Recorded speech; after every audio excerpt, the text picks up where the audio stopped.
ரகுவரன் சாரை பற்றி நான் பல இடங்களில் பல இன்டர்வியூக்களில் பேசியிருக்கேன். நான் வந்து கேட்டேன், சார் நீங்கள் ப்ராம்ப்ட் பண்ணி பண்ணுறதால உங்களுக்கு அது கஷ்டமா இல்லையா சார்? நீங்கள் இது டயலாக்கை நீங்கள் மக்கப் பண்ணிட்டு நீங்கள் பேசினா இன்னும் நல்லா இருக்குமே அப்படிங்கும்போது அவர் எனக்கு சொன்னது, ஒன்றிய நான் சும்மா விட மாட்டேன். ரகுவரன் சார் வந்து ஒரு பிரபலமான வில்லன். அவர் அப்படி கேட்கும்போது நம்ம வந்து அவருக்கு அதை அட்ஜஸ்ட் பண்ண பரவாயில்லையா.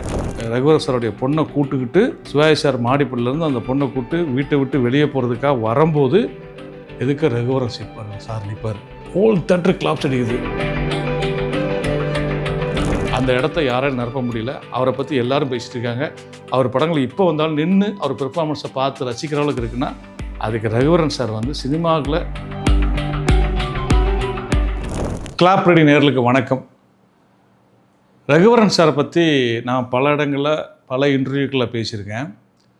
பட் யாருக்குமே தெரியாத ஒரு விஷயம் அப்படின்றது என்னென்னா, ரகுவரன் சார் வந்துட்டு படங்களில் நீங்கள் வந்து பார்க்குறப்போ அவருக்கு ஒரு வில்லன் நடிகர், நல்ல பெர்ஃபார்மன்ஸ் பண்ணுறவர், அவருடைய வாய்ஸே தனியாக இருக்கும் அப்படிலாம் எல்லாருக்கும் தெரியும். ஆனால் ஒரு நாள் நான் வந்து அவர்கிட்ட பேசிகிட்டு இருக்கும்போது நான் அவர்கிட்ட கேட்டேன், நான் அந்த மாதிரி சார் நீங்கள் வந்து டைலாக் வந்து அவருக்கு ப்ராம்ப்ட் பண்ணி தான் டைலாக் அவர் பேசுவார். படங்களில் வந்து அவர் பேசுகிறப்போ அவர் டைலாக் வந்து ப்ராம்ப்ட் பண்ண அவருக்கு. அப்போது நான் வந்து கேட்டேன், சார் நீங்கள் ப்ராம்ப்ட் பண்ணி பண்ணுறதால உங்களுக்கு அது கஷ்டமா இல்லையா சார்? நீங்கள் இது டைலாக்கை நீங்கள் மக்கப் பண்ணிட்டு நீங்கள் பேசினா இன்னும் நல்லா இருக்குமே அப்படிங்கும்போது அவர் எனக்கு சொன்னது, அப்படி இல்லை சார், ப்ராம்ப்ட் பண்ணி அதை வாங்கி நம்ம பேசுகிறப்போ அதில் ஒரு பெர்ஃபார்மன்ஸ் வரும் சார், அது நமக்கு ப்ளஸ் சார் அப்படின்னாரு. எப்படி சார் சொல்கிறீங்க அப்படின்றப்போ அவர் எனக்கு சொன்னது என்னென்னா, நம்ம ஆரம்பத்தில் நான் வந்துட்டு ப்ராம்ப்டிங்கில் தான் சார் பேசிக்கிட்டு இருந்தேன். ஒரு கட்டத்துக்கு அப்புறம் வந்து நான் வந்து என்ன சொன்னேன்னா, எனக்கு ப்ராம்ப்டிங் பண்ணுங்கன்னு அவங்க எனக்கு ப்ராம்ப்ட் பண்ண ஆரம்பித்தாங்க. அப்படி ப்ராம்ப்ட் பண்ணும்போது இப்போ வந்து ஒன்றிய நான் சும்மா விட மாட்டேன் அப்படின்னு ஒரு டைலாக் இருக்குது அப்படின்னா, அவங்க அங்கேருந்து ப்ராம்ப்ட் பண்ணும்போது ஒன்றிய நான் சும்மா விட மாட்டேன் அப்படின்னு சொல்லுவாங்க. நான் வந்து அதை வாங்கிட்டு ஒன்றிய நான் சும்மா விட மாட்டேன் அப்படின்ற மாதிரி ஒரு அதை ப்ராம்ப்டிங் வாங்கும்போது நான் ஒரு கேப் எடுத்து நான் பெர்ஃபார்மன்ஸ் பண்ணும்போது அது ஒரு ட்ரெண்ட் ஆச்சு சார். அன்றைக்கு பிடிச்சிக்கிட்டேன், நம்ம வந்துட்டு இந்த மாதிரி ஒரு விஷயத்தை வந்து நம்ம ப்ராம்ப்ட் பண்ணும்போது பெர்ஃபார்மன்ஸில் அடிஷ்னலாக சேர்க்க முடியுது அப்படின்னு சொல்லிட்டு, இது என்னுடைய ஸ்டைல் ஆஃப் பெர்ஃபார்மன்ஸ் சார், ஒவ்வொருத்தருக்கும் ஒன்று இருக்கும் அப்படின்னு அவர் வந்து இந்த ப்ராம்ப்டிங்கை பற்றி எனக்கு ஒரு அழகான ஒரு விஷயத்தை அவர் எனக்கு சொல்லும்போது எனக்கு அவ்வளோ கேட்குறதுக்கு இன்ட்ரெஸ்டிங்காக இருந்ததுன்னு வச்சுக்கோங்க. இதில் வந்து என்னென்னா, ரகுவரன் சார் வந்து பொதுவாகவே அவர் வந்து ஸ்க்ரீன் ஸ்பேஸ் அதிகமாக வேணும் அப்படி விரும்ப மாட்டார்.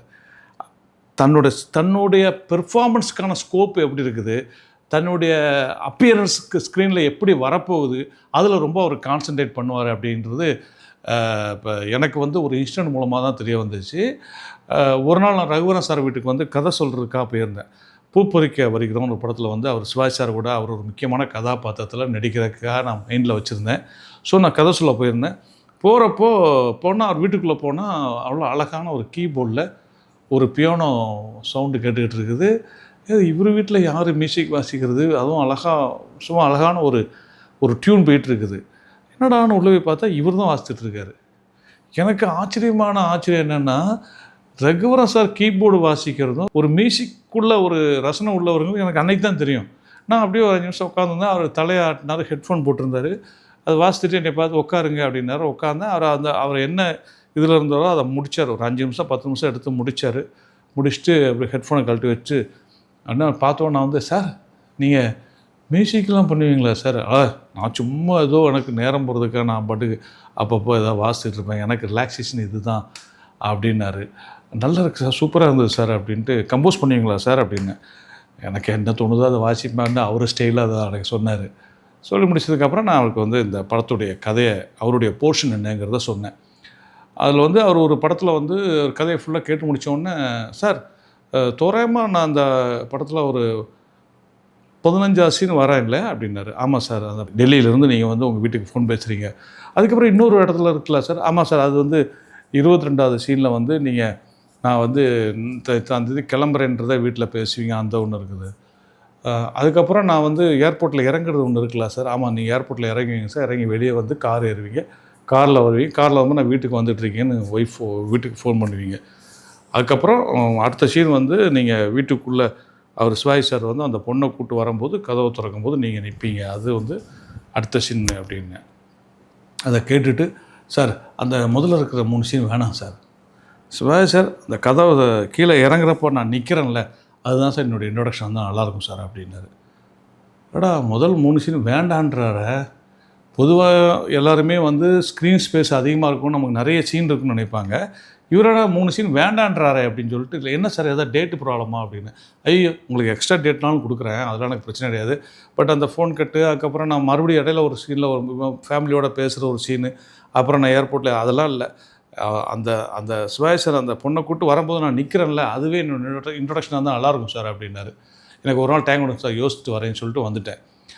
நான் வந்து உட்காந்து என்னுடைய டீமோட உட்காந்து டிஸ்கஸ் பண்ணும்போது நான் கேட்டேன், எனக்கு என்னென்னா ரகுவரன் சார் வந்து ஒரு நல்ல ஒரு ஆடியன்ஸுக்கு தெரிஞ்ச ஒரு ஆர்டிஸ்ட்டு. அவர் ஃபஸ்ட் ஹாஃபில் நிறைய இடத்துல இருந்தால் எனக்கு கொஞ்சம் ப்ளஸ்ஸாக இருக்கும்னு நான் ஃபீல் பண்ணுறேன். இவர் என்னென்னா கரெக்டாக அந்த பொண்ணை கூப்பிட்டு சிவாஜி சார் வரும்போது நான் நின்னா போதுங்கிறாரு.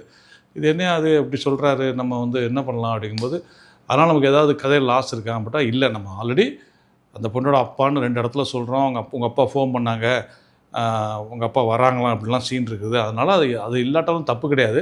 பட் ரகுவரன் சார் வந்து ஃபஸ்ட் ஹாஃபில் கொஞ்சம் இருக்க மாட்டார், இந்த சீனில் தான் வருவார் அப்படின்னோடனே, சரி ஒரு ரகுவரன் சார் வந்து ஒரு பிரபலமான வில்லன், அவர் அப்படி கேட்கும்போது நம்ம வந்து அவருக்கு அதை அட்ஜஸ்ட் பண்ணணும், பரவாயில்லையா இந்த சீன்லேயே வரட்டும் அப்படின்னு சொல்லிட்டு மறுநாள் போய் ரகுவரன் சார்கிட்ட, சார் நீங்கள் அந்த சீன்லேயே வர மாதிரி பண்ணிட்டேன்னா வெரி குட் பாஸ், அதுதான் நல்லாயிருக்கும் அப்படின்ட்டாரு.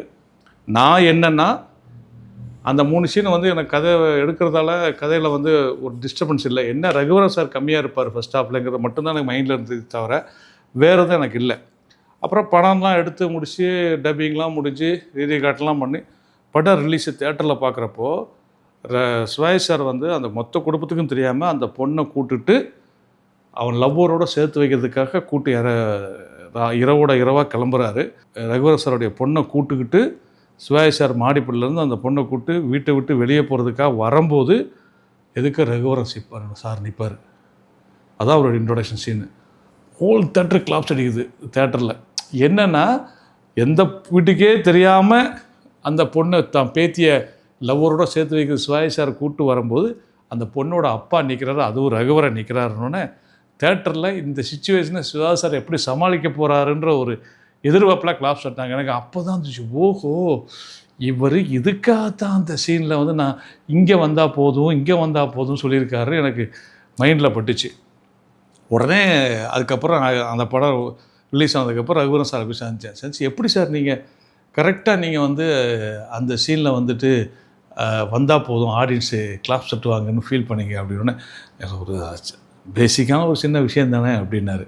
ஆக்சுவலி வந்து அது சரியான பிளேஸ். ஒரு ஒரு ஒரு ஒரு கதாசிரியராகவும் அவருக்குள்ளே இருந்த ஒரு இயக்குனரும் தான் அந்த இடத்துல வந்தால் நல்லாயிருக்கும் அப்படின்னு அவர் ஃபீல் பண்ணியிருக்காருன்றது ஆடியன்ஸோட தேட்டரில் பார்க்குறப்போ நமக்கு தெரிஞ்ச அந்த இம்பேக்ட் வந்து அப்படி ஒரு இம்பேக்ட் கொடுத்துச்சின்னு வச்சுக்கோங்க. இதே ரகுவரன் சார் வந்து இன்னொரு படத்தில் வந்து நான் வந்து அவரை கமிட் பண்ணிவிட்டு ஷூட்டிங் கிளம்புறதுக்கு 2 நாளைக்கு முன்னாடி ரகுவரன் சாரால் வர முடியல. அவங்க மேனேஜர் வந்து வர முடியலன்னு சொன்னார், உடம்பு சரியில்லை அப்போ அவருக்கு. அப்போது ரகுவரன் சார்கிட்ட நான் வந்து ஃபோன் பண்ணி பேசுகிறப்போ அவர் சொன்னார், ஆமாம் என்னால் வர முடியல, அந்த சாரி மன்னிச்சிக்கோங்க. அந்த கேரக்டர் அவருக்கு ரொம்ப பிடிச்ச ஒரு கேரக்டர், அது ஒரு ஹியூமரோடு சேர்ந்த ஒரு கேரக்டரு, அதை எனக்கு பண்ண முடியலன்னு சொல்லி ரொம்ப வருத்தப்பட்டுட்டு அவர் வந்து இந்த மாதிரி மன்னிச்சிக்கோங்க நான் வர முடியல, கொஞ்சம் உடம்பு சரியில்லை, நீங்கள் ஷெட்யூல் போட்டிங்கன்னா போட்ட மாதிரி போகிற ஆள், வேறு யாரோ ஆர்டிஸ்ட்டை மாற்றிக்கோங்கன்னாரு. அதுக்கப்புறம் நான் வந்து அந்த கேரக்டருக்கு வந்து எந்த ஆர்டிஸ்ட் பண்ணலாகும் ரொம்ப கன்ஃபியூஸ் ஆகி அப்புறமா சரி இவர் கரெக்டாக இருப்பார், நான் செலக்ட் பண்ண ஆர்டிஸ்ட் தான் லிவிங்ஸ்டன். சாக்லேட் படத்தில் லிவிங்ஸ்டன் சார் பண்ண கேரக்டர் தான் ரகுவரன் சார் பண்ண வேண்டிய கேரக்டர். அப்புறம் லிவிங்ஸ்டன் சாரை வச்சு அந்த சீன் ரொம்ப சூப்பராக பண்ணார் லிவிங்ஸ்டன் சாரும். அந்த கேரக்டர் ஃபுல்லாகவே படத்தில் ரொம்ப நல்லா வந்துச்சு.